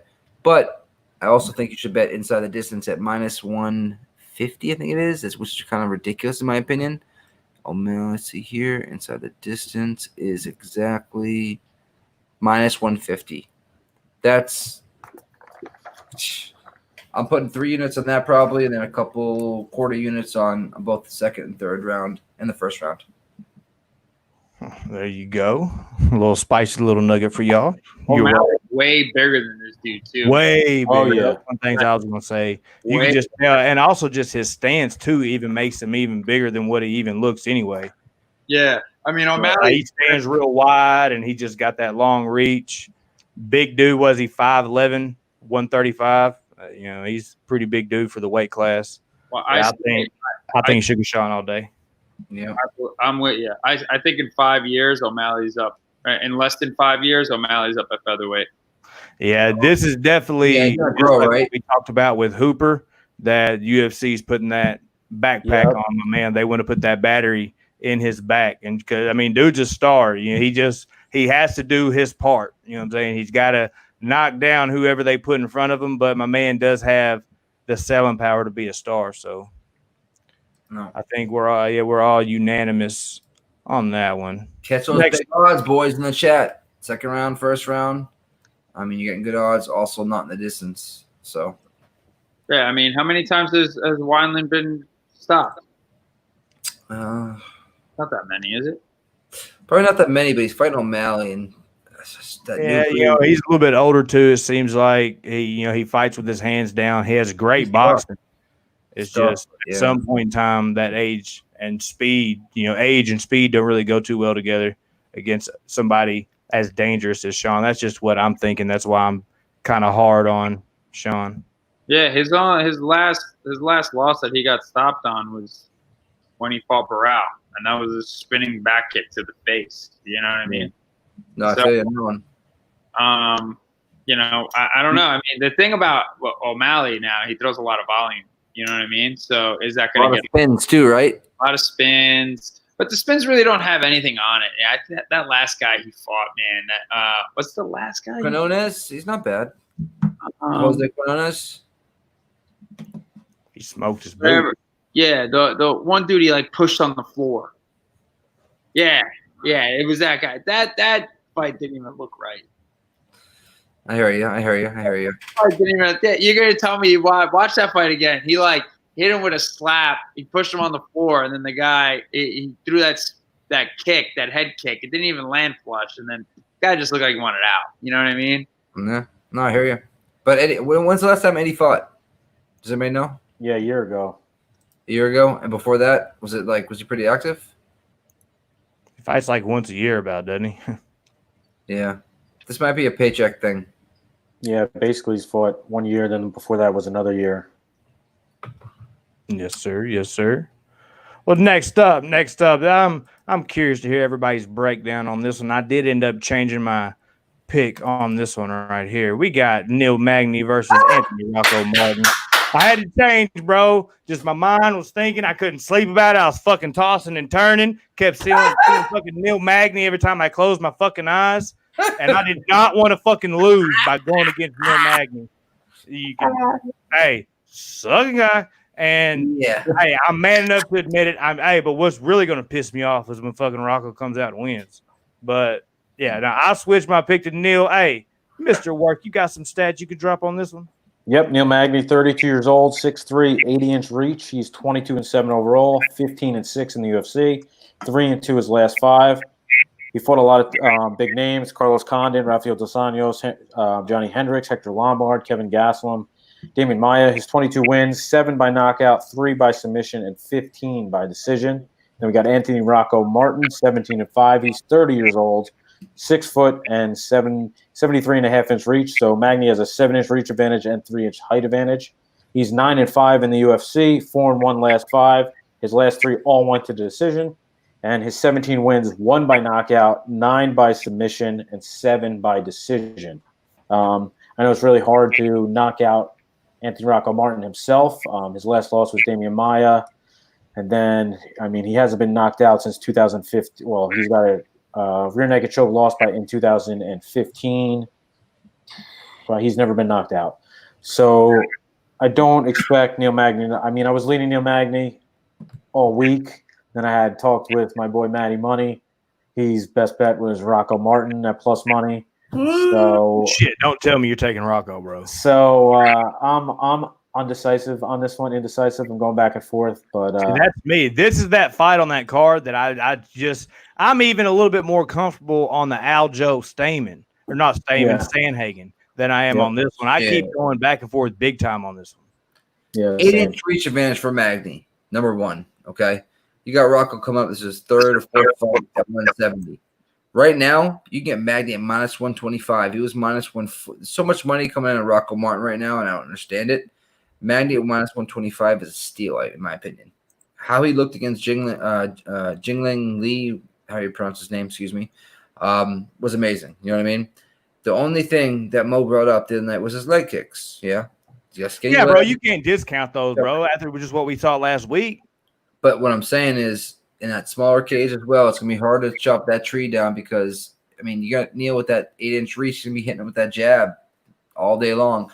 He's going to have to get in kicking range, and I don't believe he's going to be able to do that like he did or like his opponents did, Neil Magny's opponents did in the past. I just don't see it happening. That's a huge reach advantage. That's like 3 times my, you know what? I mean, that's like 8. It's just unreal. It's just 8 inches. Come on.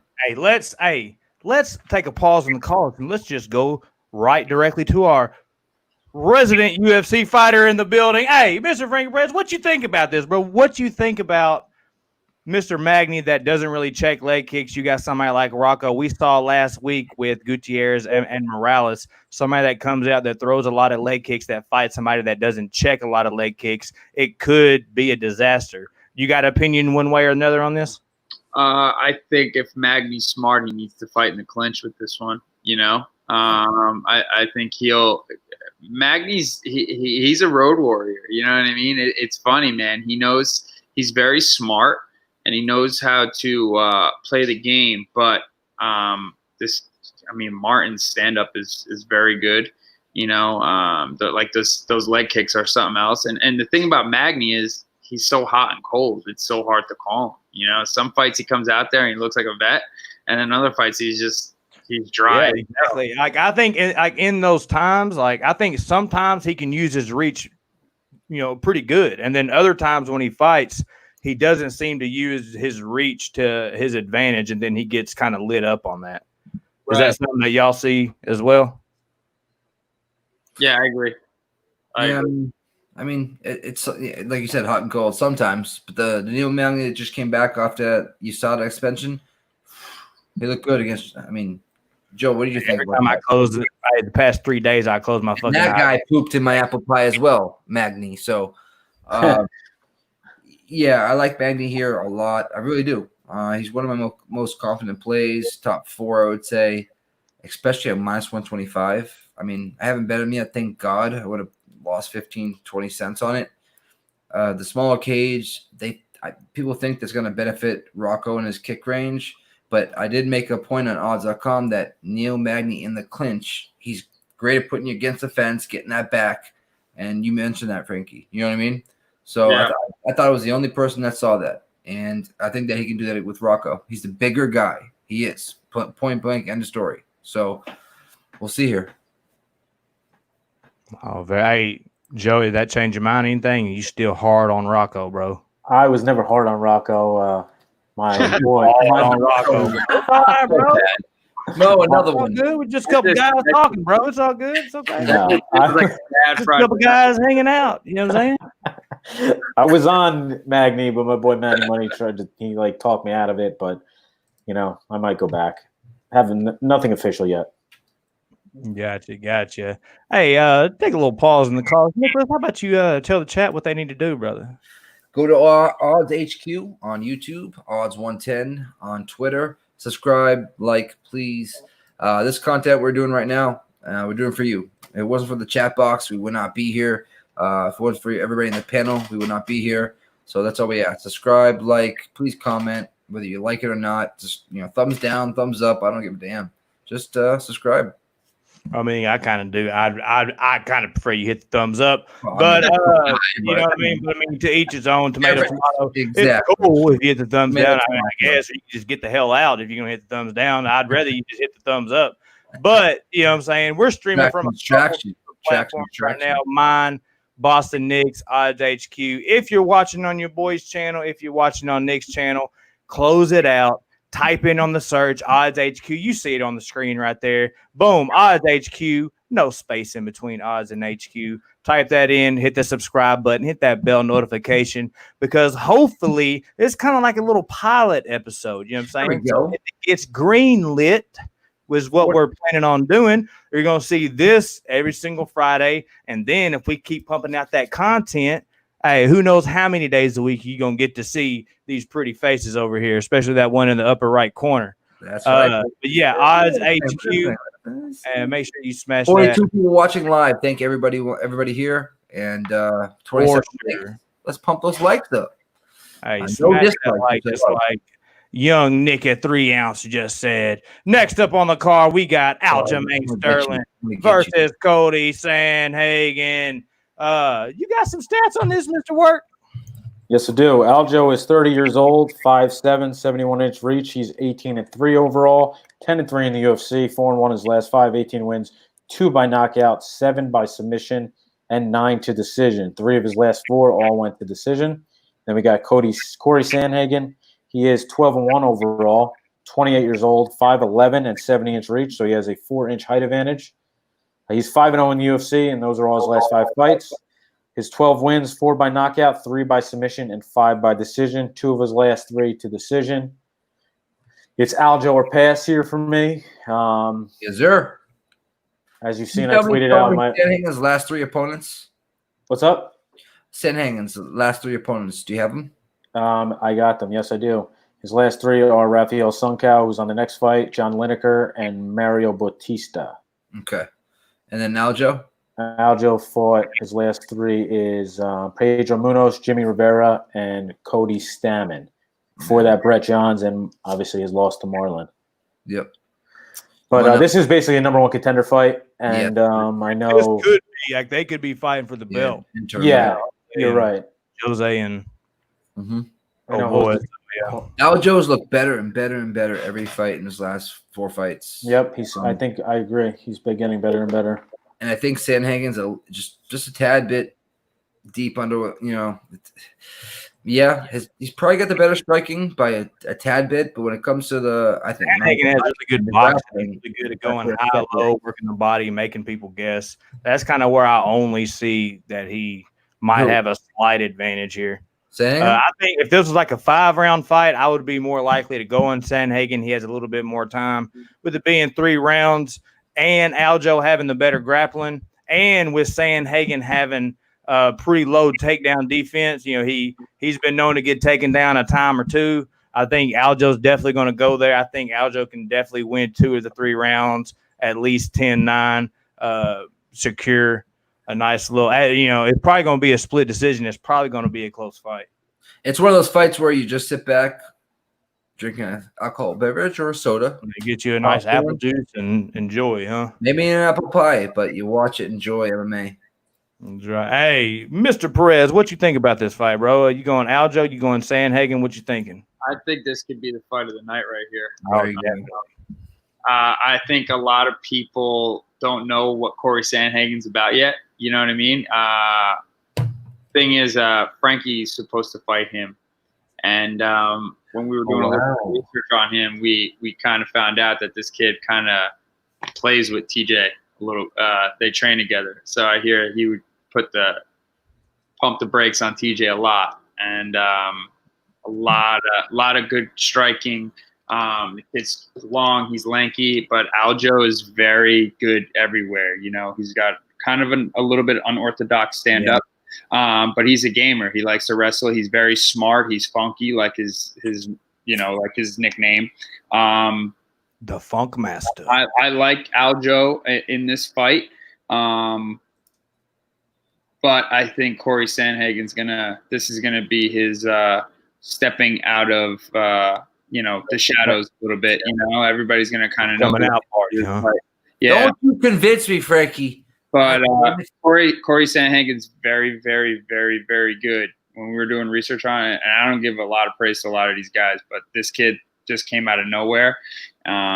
His stand-up's good. He's long. He's lanky. He's big for the class. Like, it's definitely going to be a fight. But, I mean, Aljo is very, very good everywhere. So we'll see what's up.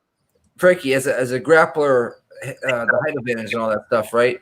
Is it going to be easier for him to, or harder for Aljo, I should say, to implement his game plan? You know what I mean? I don't know if Aljo has a game plan, man. You know what I mean? Yeah. I guess you should. Yeah. I just feel like Aljo game then. What? His ground game then. If he tries to take it to the mat, is it going to be harder for as facing a taller opponent? I think it'd be easier. Okay. I think it'd be easier. Once he gets in on the legs, like Aljo's wrestling is very, very good, and he's very good at passing his passing guard. Like, he's tough on top. You know what I mean? And if you see any of his fights, anytime he gets on top, he usually doesn't lose a position. Yep. But Corey's good, and we haven't been able to see his. Well, I haven't personally. I haven't seen his ground game yet. You know what I mean? So I think this could be the fight of the night right here. Okay. Very nice. Hey, shout out to the chat giving Mr. Joey Works some love. Hey, they want to know, brother. Hey, they're like, Joey, hey, where can we find you? Where can we find you? Hey, tell them where they can find you, brother. Hey, where can they find these elite picks besides right here on Odds HQ? At Joey Work on Twitter, JOEWWERK, JOEYWERK. Tweeted out my official plays, normally Saturday afternoonish before the fights. Last week we were plus 1.85 units. Yep, nice. Very nice, very nice. I just saw that. Wanted to show you some love, brother. I want to show you some love. So, hey, if we're betting this fight, guys, I mean, how are we betting it? What you thinking, Nick? Joe, you go first. Come on, look into something real quick. Yeah, it's Aljo or Perez for me. Aljo by decision inside the distance. The line's at minus. I could get minus 115, so I don't even want to mess with any of that. Yeah, pick them. Yeah, you take just whoever you're gonna. Yeah, I'm an Aljo money line. All right, so it's Aljo or pass for y'all, right? Yeah, just Aljo straight. I'm betting Aljo. Just Aljo straight up. All right, you heard the man. Straight up. Hey, wasn't that Miss Paul Abdul that came up with straight up? Now tell me, do you really want to love? I don't know why that just popped in my head. Hey, you know what I'm talking about, bro? Am I caught in the heat? I might look young, but I'm 36. Hey, Nobody said you look young, bro. Hey, every bar I go to, they ask me for my You a license. motherfucking lie, bro. don't see that. Next up on the card, we got Rafael Assuncao versus Mr. Cody No Love Garbrandt. Hey, Mr. Joey Work, you got some stats on these guys? Yep, Assuncao is 37 years old, 5'6", with a 66.5-inch reach. He is 27-7 overall, 11-4 in the UFC. He's 3-2 his last 5. He lost his last 2 to Corey Sandhagen, who we were just talking about, and Marlon Moraes.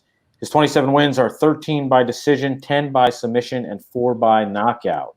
Then we got Cody Garbrandt, 11-3 overall. He's 28 years old, 5'8" and 65.5-inch reach, so he's a 2-inch height advantage. He's 6-3 in the UFC, 2-3 in his last 5. He's lost his last 3 in a row, 2 to TJ Dillashaw and his last one to Pedro Munoz. He was knocked out in the first round in his last 2, but his last fight was in March 2019, so over a year ago. Yep. His 11 wins, 9 by knockout, 2 by decision. I know a lot of people are on Assuncao here, but I probably lean Cody Garbrandt. I know Frankie has a little more information than me on this, but I'm pretty sure that Cody started training with Mr. Henry in New Jersey and has been going back and forth and is really dedicated to this fight. Game. And Frankie, if you could go first, I'd go ahead. Yeah, no, hey, drop us some little knowledge bombs. I'm a big believer that I don't think you need to change your camp, but you need to implement new coaching styles. I feel like the camp that got you there is the camp that you need to be with. But you definitely need to bring somebody in to give you a different eye and a different look, you know? Cody's problem, it's not that he's a bad fighter or got caught. He gets too emotional. And when he gets emotional, he loses his track. Listen, I've been able to be friends with Cody now, meeting him through, mutual friends. He went to college with Corey Anderson and another teammate of mine, BJ Young. So I ended up meeting Cody through them, and one of his teammates and friends is Kid Vegas. So the stories he used to tell me from college on how he just always had that, fighting mentality, and he was always down to get down. The fact that he had these couple of losses and switched up he's still with Alpha Male, but now he's training over here in Jersey with Ricardo Almeida, with, my team, Mark Henry, with Frankie. And what they've been really working on with him is not getting emotional. He is a phenomenal athlete. His hands are super fast. The kid knows what to do. The problem is his body too is not the best. You know what I mean? He's got back issues and whatnot in the past. But I know he's going into this 100% healthy. He's 100% ready, and I think his mindset going into this one's a lot different. Especially with my coach Mark Henry. And I'm not just saying this because he's one of my coaches, but he's so intelligent when it comes to any kind of athletic sport, let alone fighting. When he used to coach football, his son's football team, and they won every championship ever since he was coaching, except for 1 year. You know what I mean? But they lost in the Super Bowl. You know what I mean? Like, he strategically is so smart, and if you just listen to him, everything's going to be all right, and you're going to win. So I think Cody by knockout for this fight, but in the second round, just because he's got all new flavor, a whole new style going into this fight. He's still going to be Cody. He's just going to be a lot more sharper and a lot more smarter going into this. Sanso hasn't been knocked out in 9 years. UFC debut. Oh. What's the odds on that? You almost convinced me in here on Cody. It's like he's a new man and stuff. It's just hard to. It's weird. He's got his son now.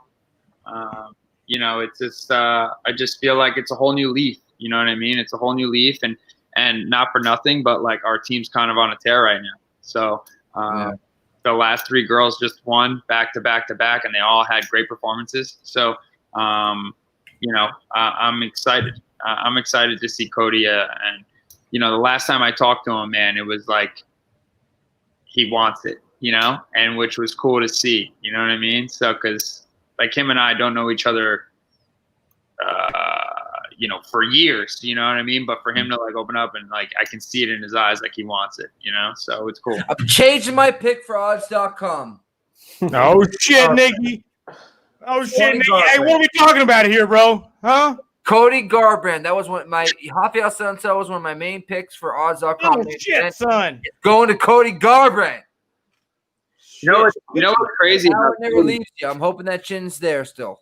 You know what I thought about Cody when he first got in the UFC? I always thought he was a good fighter, but I thought he was all hype, and I was like, this kid will never be a world champ. And then when I saw the way he beat Dominic Cruz, who's one of my all-time favorite fighters, I was like, wow, this kid he's better than I thought, and I think he's better than he thought.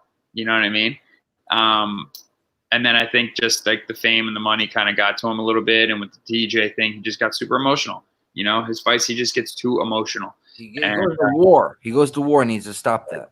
It's just, you don't need that, he expects that every time. And what I said the last time I was on this show, you don't expect to go to war. You expect to win.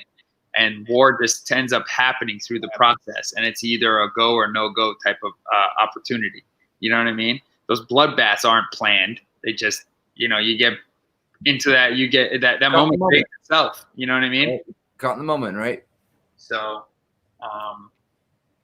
at the level that Cody is at right now, anybody in the top 15, if you try to knock them out, they're going to try to knock you out. You know what I mean? So it's like whether you hit him with one good punch or two good punches, better believe you bite down and be ready. That's, I think, his problem too in the past. Frankie, you say he's mentally ready. That's the only thing I was worried about was his mentality in this. So if that's shit, Frankie, hey, I'm on Cody. Let's go. Appreciate you being on the show, but we gotta go with Assuncao. We gotta just stick with the guns. You know what I'm saying? I just think that I don't know. I just don't really trust his chin that much. I hope he comes out. I hope he shows me otherwise. I hope we get to see that no love back because my man, hey, when he's on, that performance against Dom might be one of the best performances in UFC history. He came out and styled on Dom, but I'm gonna stick with my gut. But, man, hey, I got to get to the next fight before you fucking convince me and go with Cody because I'm real fucking close to it. So I'm convinced. I'm real close to it. Like, I'm on the edge, like not even wanting to go to the next fight yet because I still might change it. Because, it's fucking Cody. You know what I mean? But Assuncao's getting older. He hasn't knocked out anybody in a while. He's – shit, hey, this might fuck my picks up. Hey, we're riding with Mr. Frank. He done convinced both these goonballs over here to switch to Cody. We're fucking rolling Cody. Mark it in the books. So, yeah, no. Yeah, put the pressure on, bro. What's that? I'm gonna get texts and DMs tomorrow. What the hell? Yeah, bro. Yeah, putting it all on you, brother. Putting it all on you. No, I told you, Cap. I was follow on Twitter, guys. Follow on Twitter. All right, next up, we got the main event of the evening. Miss Amanda Nunes versus Felicia Spencer. Yo, Mr. Work, you got some stats on this? Yep, Amanda Nunes is 32 years old. She's 5'7", 69-inch reach, 19-4 overall, 12-1 in the UFC, 5-0 in her last 5. She's beat everybody they've thrown at her, including Cyborg, Shevchenko twice, Ronda Rousey, Holly Holm, Durandame twice, Misha Tate.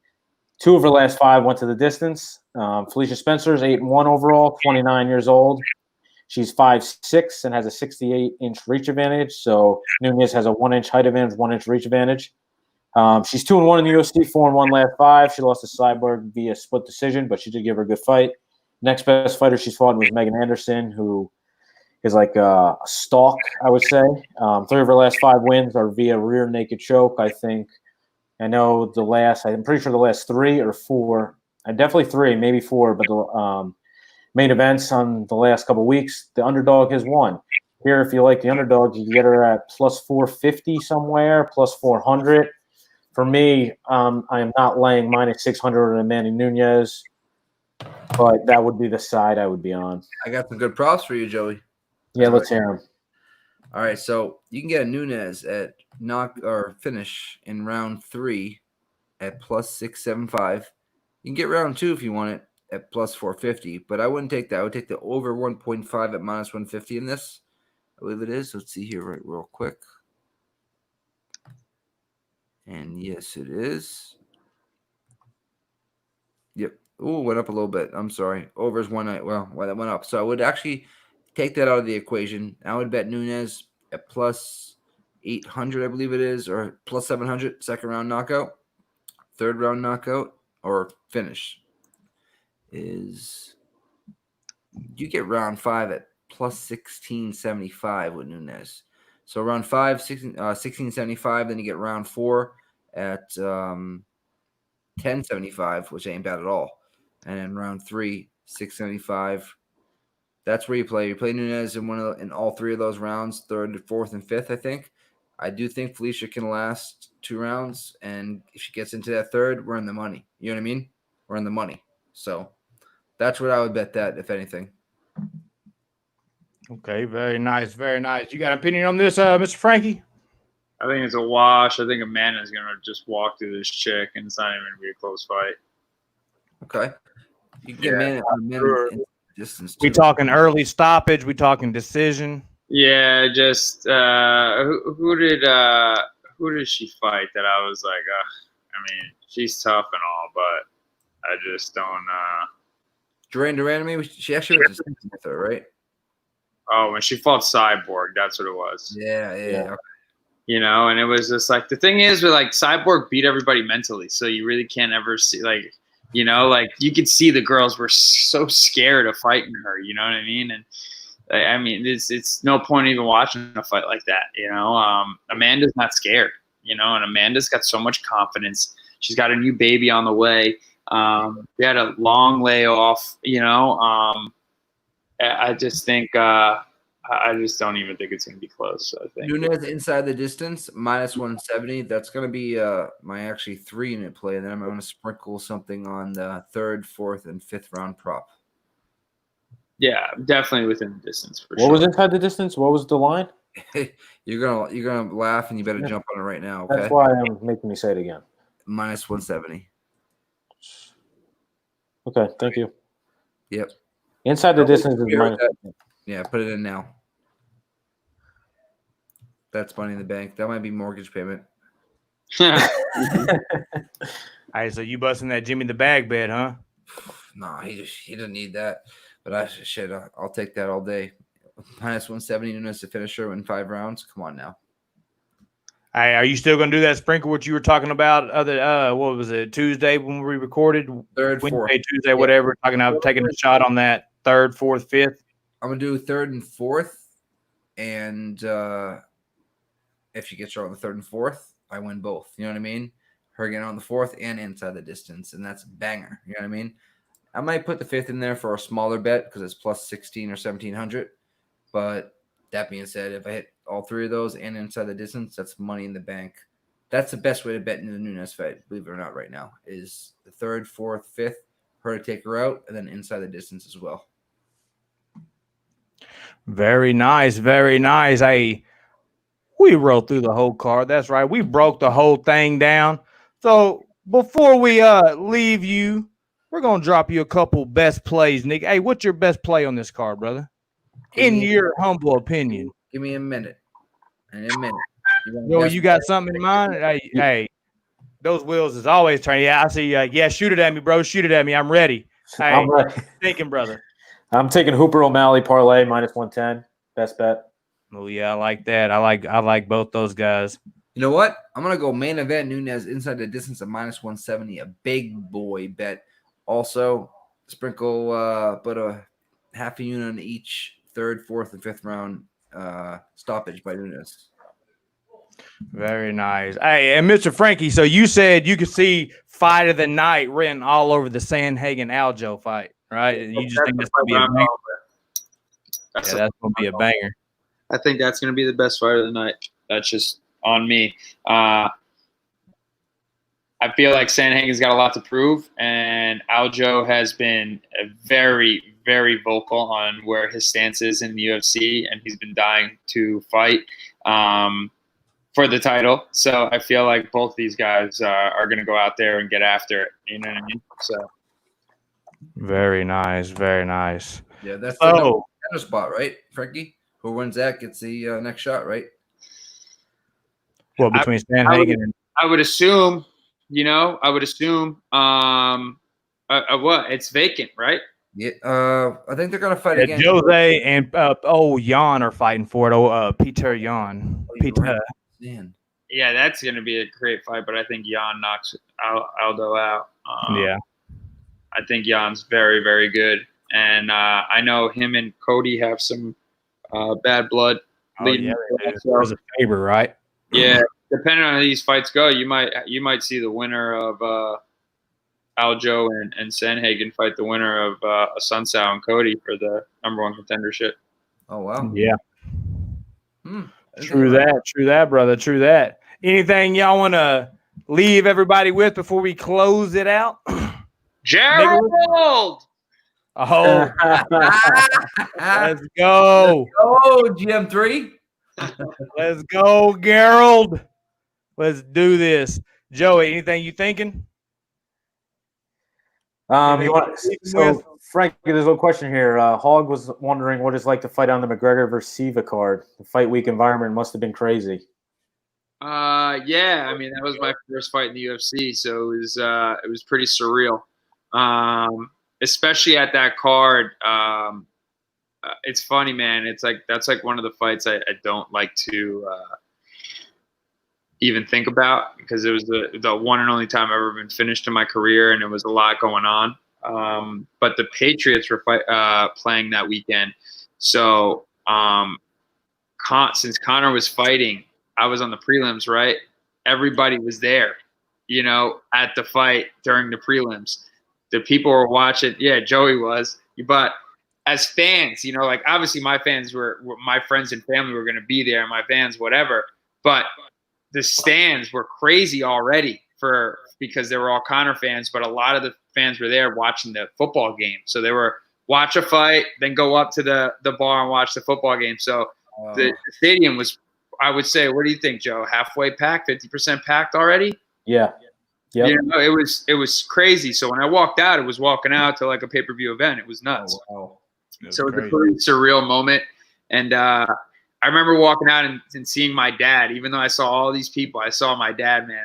And I went up to him and I hugged him and I was like, we fucking made it, man. Let's fucking do this, I obviously had the worst performance of my life, but it was still sick, It was the time of my life, and you can't take it away from me. So fuck off.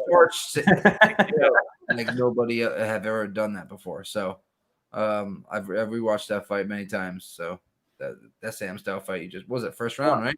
Oh, Sam Style, yeah, starched him. Yeah, I'm dying to fight again so I can have another claim to fame because that's the only fucking fight anybody ever talks about. So, yeah. Why not? Why not go at it? Have you ever thought of it? No. Yeah, I was trying to come back, and then pandemic happened. So, everything's on hold. Everything's on hold. So, hey, you gonna get back in there, bro? So I'm excited. But it is what it is, and I'm just on here talking with you guys. So it's just another endeavor. Hell yeah, brother. You welcome anytime, my man. We go live several times, not just this. Like we'll be going live tomorrow for the whole entire fight card. I'm not sure if we do it on odds. Of course, if the boss wants us to, we'll be doing it right here, but we'll at least do it on my and Nick's channel. We just talk fights the whole time, kind of like a little fight companion. So, we can fit 6 up in this jank. So if you ain't doing nothing, you want to drop in, just holler at your boy on Twitter and I'll drop you the link. Yep. And by the way, I could tell you were getting into. By your facial structure, I'm like, is he training for a fight? Or is he getting in shape? Hey man, quit hitting on fucking Frankie, bro. Stay in the fucking right corner. Hey, that shit's fucking sexual harassment, bro. That shit we're in 2020, bitch. All right. Yeah, I am though. I am getting back in shape. That's I can tell, man. You were on a month ago, right? With us and Betwise. I can tell the difference. Yeah, I was packing on the pounds. I was right after Chinese food. That jawline. How's that jawline looking? I ain't even noticed it. We got old Boston Nick over here talking about. Hey, jawline. I noticed it. Frankie, by chance is your jaw made of granite? I can't tell. It's nice and chiseled. Oh Lord, what a great show, guys! That was awesome, man. Pleasure to have you, Frankie. Joey, always pleasure to have you, brother. Yep. You guys want to go on any freaking time? Come on, man. Please. I would love it. Honestly. Yeah. So yeah. that's my virtual manager is Joey Work. So you just talk to him and Yeah. let me know. Hey, Joey Work is in. Hey, he's slipping and moving and everything. Got his little hand in everything, doesn't he? Hey, I see him. Yeah. My boys are always working. I have to say that my boys are always working. Grinding, son, grinding. Yeah. Hey guys, that's that. That's UFC 250. Hey, before we do it, hey, where can they find you, Frankie? All platforms. Team Frankie Perez. All platforms. Yeah. Team as in team TEAM Frankie Perez. Nice and simple. Go show some love, Joey Work. Tell them where they can find you, bro. At Joey Work, JoeyWerk on Twitter. No glitz and glamour needed. Done. Joey Work. That's right. Yo, Fat Fist. Let them know where they can find you, brother. Odds HQ on Twitter, Mr. Fatfist, MRFATFIS. Hey, those the best elbows in the business. It's a good elbow. You know you, boy. You can find me Mo Stream TV. Like I said, we'll be live tomorrow, start to finish, talking plays, talking bets, talking everything fight related, talking shit to each other, everything. Support That's fun. Odds HQ, no space in between. Go over there, smash that subscribe button, that bell notification. Hey, and as you're at it, boom, your boy needs some love too. Mo Stream TV, smash that subscribe. Boom, we got Boston Nick over there. Subscribe to his channel as well. We're all in this together. So until next week, hey, UFC 250, powered by odds.com. We out. Let's get that money. Get that money.